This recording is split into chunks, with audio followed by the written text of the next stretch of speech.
So in this segment, I want to discuss the kind of bizarre situation with the Louise Haigh resignation, and kind of the big Boris Johnson vibes that Starmer gives me when it comes to this kind of stuff. Because this resignation was bizarre, especially when she was a competent member of the cabinet, in a cabinet where you have bloody Wes Streeting and other such goons like Liz Kendall and Lisa Nandy, and you have an MP who's actually got something off the ground, which is kind of the path towards rail nationalisation. But let's have a listen to this clip here. So Louise Haigh, back in 2014, we learnt yesterday, had pleaded guilty to a criminal offence. We don't know precisely what offence, but it involved a company mobile phone having been stolen from her when she was mugged in London the previous year. She later discovered that the phone had actually not gone. She found it, essentially, we're told. But in the interim, she had been issued with a replacement work mobile phone. Now, at some point, this was referred to the police. So from what I've read, she turned it on, and that's what twigged the police to figure out that it wasn't stolen. And it's really weird, like, first of all, like, how do you think your phone's been stolen when it's not, right? How do you find it in a drawer unless you just have a load of spare phones? Like, her story makes no sense on the face of it. The police interviewed her, and she says under the advice of her lawyers, she decided to no comment that police interview. The police then referred it to prosecutors, and she says again, under the advice of her lawyer, she pleaded guilty. She then became an MP in 2015, held various shadow offices under Jeremy Corbyn, and then Keir Starmer put her into his shadow cabinet in 2020. At that point, she is understood to have disclosed the offence to Keir Starmer. So I guess that is a clue as to why this would have to have been a resignation rather than anything else, because if the issue, as some people were saying, would be an issue of honesty, well, it appears she was at least honest with her party leader. And so the allegation is she wasn't honest, and that there's more to this story, and the fact that apparently she had lost or had her phone stolen more than once, and requested kind of replacement phones from her employer at the time.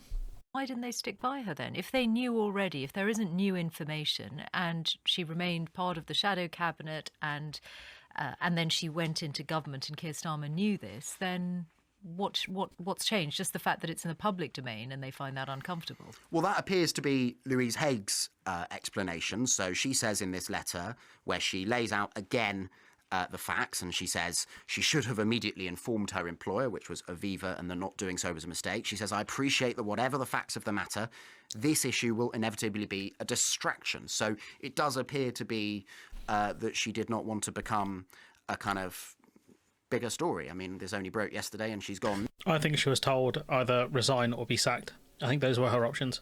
Now, in fact, as per this letter, she appears to have gone last night. Look, it's something that we will have to work out over the course of the day, whether there is more to that and whether... It does feel like, and we'll discuss that in a bit, but, you got the Tories kind of jumping on this, saying that, why was she responsible for a £30 billion budget when she had this kind of conviction, which, again, is a minor conviction, but it is a bit dodgy that, you claim you got mugged, right? You claim that the person took your phone, and then you magically find your phone. Like, it doesn't make sense at all, her kind of story on this. So the Transport Secretary, Louise Haigh, has fallen upon her sword. She either resigned or she resigned before she was pushed. And it all seems a bit odd, because it seems she had a sentence for fraud, apparently about a mobile phone that she had reported being stolen after she was mugged, which she then turns on, and the police come and investigate and charge her, and her solicitor tells her to say nothing, apparently, and then she pleads guilty in court, and which she now says, and this was she 10 years ago, regrets. by the And this way. was 10 years ago. If you're hearing this over confused, everyone in Westminster is confused this afternoon. It's been a newsy Friday, but this happened. This broke overnight. Well, the story about as John was saying, the mobile phone, which had happened 10 years ago. She told the police it was stolen. It's a little murky, but it turns out that it wasn't stolen, and she ended up getting a minor offence for that. Apparently, having told Keir Starmer about it and told the Labour leadership about it some time ago, but the Times and Sky News ended up reporting this story. This was not known to the public. Reported it on Thursday night, and by Friday morning, Boom, she's gone. she had gone. which seemed curious. No, the fact that these kind of centre-right, kind of right-wing papers were the ones briefed on it is a bit strange. The fact that it was mostly the leadership who would have known about this situation, again, is a bit strange. She was really kind of at odds with, I think, the most of the cabinet, because she's ideologically, I think, a bit different to them. She's more kind of left them, compared to the other ones. You could argue on rail nationalisation that would be more of a left-wing policy more than anything. Because the curious bit is that if she had told Keir Starmer all about it, which is what she has implied and what her friends are saying she definitely did, then what is there new other than it has entered the public domain? In which case that doesn't reflect particularly well on Keir Starmer to have got rid of her if he'd made the judgment originally that it's fine, and then just because it gets the oxygen of publicity, it's not fine. Or Keir Starmer didn't know. And Downing Street was walking this very fine line at the briefing this morning where there was this very legalistic form of words which didn't satisfy anyone. It's just completely bizarre, this whole thing, and that's why it kind of reminds me of the Boris Johnson stuff, where he would the way he'd force people out and things. It just doesn't make sense. And ironically, she's probably the minister that has achieved the most, arguably. This from Michael Crick, journalist. Saying that, Louise Haigh seemed to have a problem with her age. Her resignation statement, she was mugged in 2013 as a 24-year-old woman, but according to Who's Who and Wikipedia, she was born in 1987, so that would put her at 25, 26, which, again, you can't make the argument she was young and stupid. It doesn't make sense. Fair enough if you're 18 or 19, but not in your mid-20s. It doesn't make any sense. This idiot talking about how she's a socialist lefty and blah blah blah. Starmer's got no space for her. It's complete nonsense. But it does kind of show you there is an ideological rift between, I think, where Louise Haigh is and where someone like Morgan McSweeney would be, who's the guy really running the show here. And that's the key problem. This from the BBC. Yes, Christian, so I learnt today that Lou Haigh would love to have stayed in the cabinet. As I understand it, she felt that when she alerted Keir Starmer to this conviction, when he brought her into the shadow cabinet in 2020, that was sort of doing the right thing. But I'm told that after this story broke last night, Keir Starmer indicated to his then Transport Secretary that there was a problem. And as one of Lou Haigh's friends put it to me, Lou Haigh acted as a team player and she went. Now, it looks like that problem was her decision not to alert the Propriety and Ethics Unit, that's the government body, to this fraud conviction when she joined the cabinet in July. They were asking about unspent convictions, and her conviction is spent. In other words, it's not on the formal records anymore. I think asking about unspent convictions is a bit pointless because they're scrubbed off the record. Now, all of this dates back to a mugging in 2013 when Lou Haigh was just 26. She described it as a terrifying experience for a young woman. Now, that led to a police investigation after she claimed that a mobile phone had been amongst items stolen in the mugging, only for her then to find that phone later. Now, I've learnt today that Lou Haigh believes that a member of the police force at the time of that investigation was involved in a form of stalking of her, and that officer may have had something to do with this information coming into the public domain. I think that's nonsense. I think if it was down to that, they would have leaked it way earlier. Which, when we discuss my next theory, it kind of pours cold water on it, but I don't think it'd be down to this police officer. So this has all been a very difficult time for Lou Haigh, dating back a decade, but her allies are absolutely convinced that she will be back. Somewhat raised eyebrows at this rather short letter from the Prime Minister to her resignation letter, but there's encouragement from the final line from the Prime Minister to Lou Haigh, which was, "I know you still have a huge contribution to make in the future." Yeah, it's a bit weird that I don't think she was that popular. It was after the P&O stuff, really, where I thought it was, her time was really numbered. They, her friends or allies, claiming that they, number 10 don't like her, do they? A Labour insider said that chatter around the P&O thing about her being bumped off another person saying, I didn't expect it so soon. I think there was some sort of briefing against her. I don't know who, but I think someone wanted her gone, and they managed to do that. Why they waited so long after the P&O thing, maybe it's so it doesn't look so obvious, or maybe I've just got my tinfoil hat on a bit too tight, but I think ideologically they didn't like her. She's very different, in terms of, I think, the way she dresses as well. She's not kind of the professional kind of outlook that Starmer is trying to put out there, I think. And I think this lot are very cliquey. Like, this was one of the few good policies that Labour have pushed, and I think she would have got the spotlight for it. And one thing we know about Labour, about Starmer's kind of, his entourage, is that when people get positive news, they don't like it. They brief against them. We saw that with Burnham, we saw that with Sadiq Khan, we saw that with other people, that when they see others in the spotlight, they don't like it, and they brief against them. That's something, ironically, that Sue Gray actually stopped, and we see her gone, and we see, again, a briefing against a minister. Surprising, isn't it?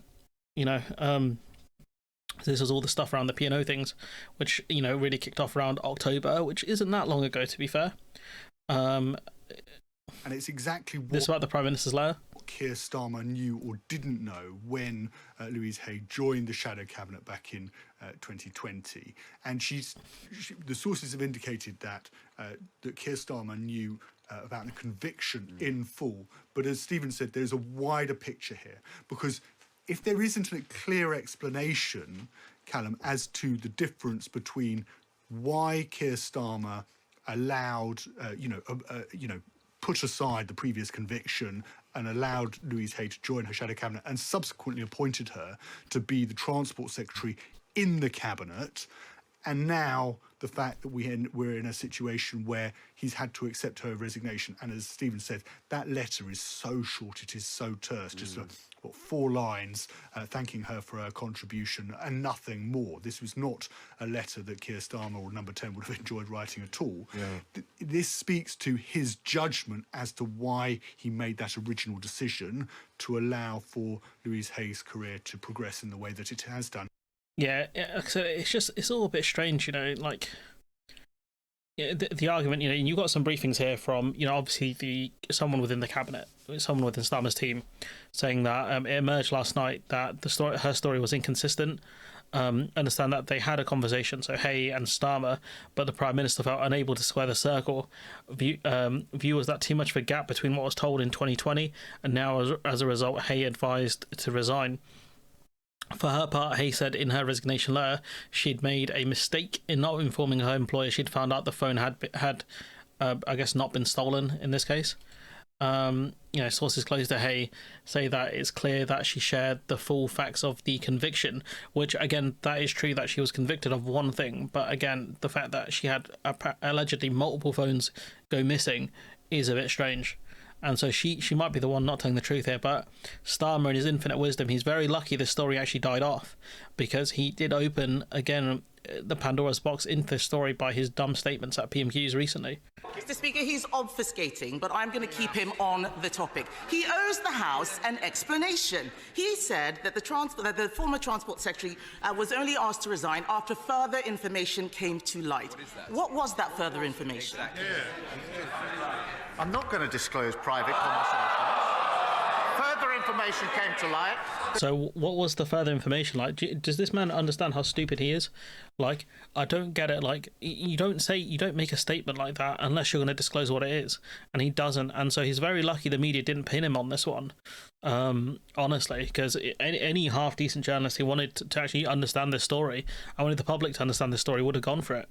The Justice Secretary resigned. As I say, what a marked contrast. The what? The Justice Secretary? Contrast. As I say, what a marked contrast. Further information came to light. The Justice Secretary resigned. As I say, the Justice Secretary? She was transport. What is he talking about? What a marked contrast. Whilst she's obsessing with the Westminster issues, we're getting on with fixing the mess, fixing the foundations, that £22 billion black hole. Which, again, that black hole, which doesn't really exist in that scale of it. But, him saying, like, further information came to light and just not elaborating on it is crazy behaviour. Which, again, shows you how kind of stupid he is. But then again, he's trying to not incriminate himself in this story because of, he apparently knew, well, according to her, he knew everything that had happened. But I don't think she's actually telling the truth there. Will nationalisation improve rail service? This are questions from the BBC. Objectively, it's the right thing to do. I don't get why rail fares went up by 4.6%, even though inflation's at 2.3%. It is frustrating, but most of the rail, I think some of the rail kind of franchise routes will be nationalised, and some of the other ones will take longer. The ones that have longer contracts, like C2C, never heard of them, and Anglia will return to the public sector later in 2025. And the bigger ones will take longer when their contracts expire because Labour aren't going to buy them out of their contracts, which I think is fine. It does put pressure on these operators to actually do better as well, I think, because there are certain targets that they do have to meet. So, again, I think objectively this is the right thing to do. And we have everyone's favourite cabinet minister, Wes Streeting, here, making jokes at her expense at the Spectator end of year awards, saying there's been a spate of phone thefts around Westminster lately, so watch out for this person. And Louise Haigh is in the photo behind him. Streeting saying no, seriously, and I love Louise, and I hope to see her back in government soon, and I'm going to call her tomorrow on one of her phones. Labour contacts already questioning the wisdom of Streeting's jokes. This is the scene Jenrick speaking now, and this is the picture of Louise Haigh behind him, and I think it's just incredibly stupid of West Streeting to do this. So yeah, I just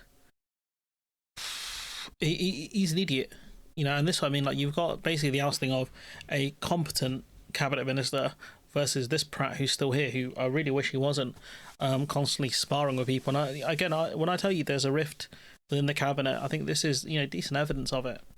She felt like she was an outsider, and I think she was a bit. If you look at these three, they're not really the same. Like, in terms of like the hair color and stuff like that, it's just crazy. I'm not saying anyone shouldn't have the pink hair color, but dyed hair, but it's not the most professional look. As a man, I say this as a person who wears essentially street clothes to work, but I'm not public facing, so it's fine. Asked if the Prime Minister believed Haigh was completely candid when she was appointed to a shadow cabinet, the spokesperson said he would not get into individual conversations. So again, I think there is some sort of rift in what was told here, and I don't think she was 100% honest with what happened. If Starmer wanted to, he could have gone out to bat for her and said, like, it's a spent conviction or whatever. So I don't know. It feels like she wasn't wanted within the cabinet, and they found an excuse and got rid of her. Which again is up to Starmer, but he got rid of one of the kind of the further left MPs within the cabinet, and now we're stuck with again a bunch more goons. I don't know if this puts nationalisation into doubt. I really hope it doesn't, but it's kind of a wait and see game on that one. But anyways, I'm gonna leave it there. Let me know what you think in the comments below. Like, comment, share, subscribe, support the channel on Patreon if you can, and hopefully I'll see you in the next one.